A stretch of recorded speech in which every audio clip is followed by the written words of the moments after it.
नमस्कार दोस्तों, मैं हूं अतुल सिंह। स्वागत है आपका इन्वेस्ट कर लो भाई चैनल में।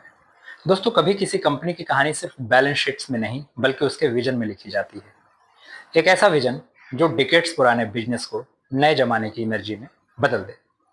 आज हम बात करेंगे आईएनएक्स जेएफएल ग्रुप की, जिसने सिर्फ गैसेस और रेफ्रिजरेंट से शुरुआत की थी और आज बैटरी केमिकल्स, ग्रीन एनर्जी और ईवी रिवॉल्यूशन का हिस्सा बन चुकी है। यह कहानी है गैस से ग्रीन तक की, जहां एम्बिशन ने इंडस्ट्री को रिडिफाइन कर दिया। शुरुआत हुई थी 1980 में, जब जैन फैमिली ने इंडस्ट्रियल गैसेस और रेफ्रिजरेंट्स का बिजनेस शुरू किया था।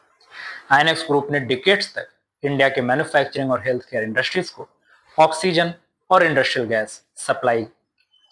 फिर आया एक बड़ा कदम, गुजरात फ्लोरोकेमिकल्स लिमिटेड, जिसने पीटीएफपी यानी Teflon type polymer, speciality chemicals और फ्लोरो पॉलीमर्स में इंडिया को ग्लोबल मैप पर रखा। और यहीं से शुरू हुई ट्रांसफॉर्मेशन की असली जर्नी, एक ट्रेडिशनल केमिकल कंपनी से टेक्नोलॉजी ड्रिवन मटेरियल इनोवेटर बनने की ओर। 2018-19 के आसपास ग्लोबल ट्रेंड बदलने लगे। ईएसजी इन्वेस्टिंग बढ़ा, रिन्यूएबल एनर्जी एडॉप्शन तेज हुआ और केमिकल सप्लाई चेन्स चाइना से डाइवर्सिफाई होने लगा। आईएनएक्स जीएफएल ने इस बदलाव को जल्दी भाप लिया।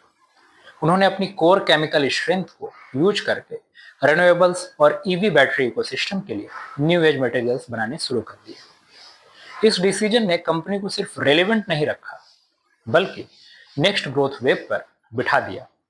जीएफएल का फ्लोरीन बेस्ड केमिस्ट्री में डिकेड्स का एक्सपीरियंस अब काम आ रहा है।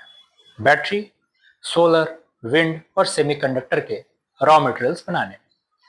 फ्लूरोपॉलीमर्स और इलेक्ट्रोलाइट्स अब ईवी बैटरी के की कंपोनेंट्स में से एक हैं। साथ ही हाइड्रोजन एनर्जी के लिए भी फ्लोराइन कंपाउंड्स क्रिटिकल है। यानी जो कंपनी पहले रेफ्रिजरेटर गैस बनाती थी, वही अब इलेक्ट्रिक मोबिलिटी रिवॉल्यूशन के लिए मटेरियल्स भी बना रही है। कहानी वही, केमिस्ट्री वही, लेकिन पर्पज पूरी तरह से नया। आइनॉक्स ग्रुप की दूसरी vertical INOX wind.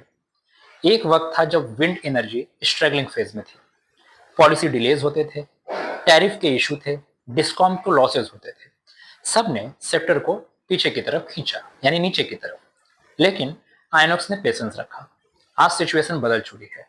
Tariff stabilise हो चुके हैं, ऑर्डर्स रिटर्निंग है और एनर्जी ट्रांजिशन पर गवर्नमेंट का पूरा जोर है। आइनॉक्स विंड का ऑर्डर बुक अब मजबूत है और कंपनी एग्रेसिवली डेट को भी रिड्यूस कर रही है। FY25-26 में EBITDA मार्जिन डबल डिजिट्स में लौट आए हैं। यानी ये टर्न अराउंड स्टोरी है मैन्युफैक्चरिंग रिवाइवल की। जीएफएल अब बैटरी केमिकल्स का पावर हाउस बनता जा रहा है। ये लिथियम आयन बैटरी इकोसिस्टम में इलेक्ट्रोलाइट साल्ट्स, फ्लोरोपॉलीमर्स और पीवीडीएफ जैसे प्रोडक्ट्स बना रहा है, जो इलेक्ट्रिक व्हीकल्स और ग्रिड स्टोरेज के लिए क्रिटिकल माने जाते हैं।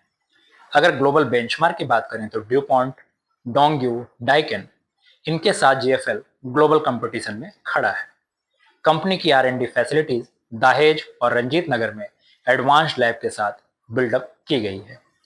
मैनेजमेंट का कहना है, हमारे पास केमिस्ट्री, कैपेसिटी और कैपिटल तीनों है, जो हमें ग्लोबल स्केल तक ले जाएंगे।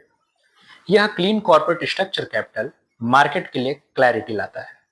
अब हर वर्टिकल का वैल्यू अनलॉकिंग इंडिपेंडेंटली पॉसिबल है। और यही रीजन है कि ग्रुप का मार्केट कैपिटलाइजेशन पिछले 3 साल में कई गुना बढ़ा भी है। मेट्रिक की अगर बात करें FY29, 25 देन 30, तो ग्रुप का रेवेन्यू 19 में 8,000 करोड़ था, 25 में 15,000 करोड़ हो गया और 30 में 50,000 करोड़ होने की उम्मीद है। 19 में कैपेक्स कमिटमेंट 3,000 करोड़ का था, 25 में 10,000 करोड़ और 30 में 20,000 करोड़।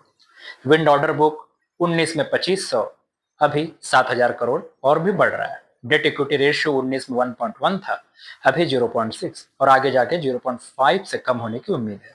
आर&डी स्पेंड 300 से 1,000 करोड़ तक बढ़ चुका है। मार्जिन एक्सपेंशन और प्रोडक्ट मिक्स दोनों कंट्रीब्यूट कर रहे हैं। आइनॉक्स जेएफएल ने कैपिटल मार्केट को भी स्मार्टली नेविगेट किया है। पहले ग्रुप ने विंड बिजनेसेस को स्पिन ऑफ करके आइनॉक्स विंड और आइनॉक्स ग्रीन बनाया, फिर जीएफएल को इंडिपेंडेंट हाई मार्जिन प्लेयर के रूप में रखा। अब जब ESG investing global fund flows को शेप कर रही है, आइनॉक्स ग्रुप इन फ्लोज का नेचुरल बेनिफिशियरी है। FY26-30 तक अगर बैटरी मटेरियल्स बिजनेस स्केल करता है तो वैल्यूएशन री रेटिंग की पूरी संभावना है, specially in GFL and INOX wind. World over energy transition $10 trillion की अपॉर्चुनिटी मानी जा रही है और इसमें इंडिया का शेयर स्टेडली बढ़ रहा है। आइनॉक्स जीएफएल की पोजिशनिंग यूनिक है, यह मैन्युफैक्चरिंग वैल्यू चेन के बीच में है, न प्योर एनर्जी जनरेटर न प्योर रॉ मटेरियल सेलर, बल्कि इनेबलर ऑफ क्लीन टेक्नोलॉजी। इसलिए इसे पिक्स एंड शोवल्स प्ले कहा जा सकता है, जैसे गोल्ड रश में शॉवेल बेचने वाले को असली पैसा कमाया। इन्वेस्टर्स के लिए ये थीम 3 लेयर्स में समझी जा सकती है। पहला, ग्रोथ लेयर।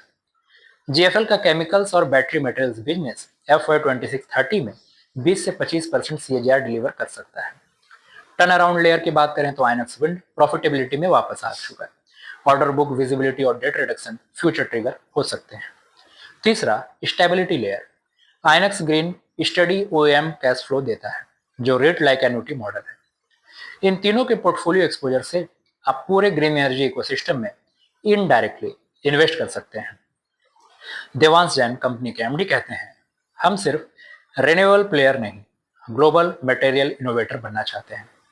2030 तक गोल है इंडिया के टॉप 10 बिजनेस ग्रुप्स में शामिल होना और प्रॉफिटेबिलिटी को 4 गुना तक ले जाना। रिन्यूएबल्स अब लग्जरी नहीं, नेसेसिटी बन चुका है और आईएनएक्स जीएफएल इस नेसेसिटी को अपॉर्चुनिटी में बदल रहा है। दोस्तों, आईएनएक्स जीएफएल की स्टोरी हमें एक बड़ा लेसन देती है कि असली इनोवेशन कभी प्रोडक्ट में नहीं, आपके माइंडसेट में होता है।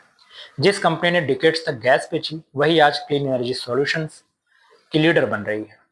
और इन्वेस्टर्स के लिए यह केवल स्टॉक नहीं, बल्कि इंडिया के ग्रीन फ्यूचर का प्रॉक्सी भी माना जा सकता है। इसलिए मैं कहूंगा, यह कहानी अभी शुरू हुई है। Thank you.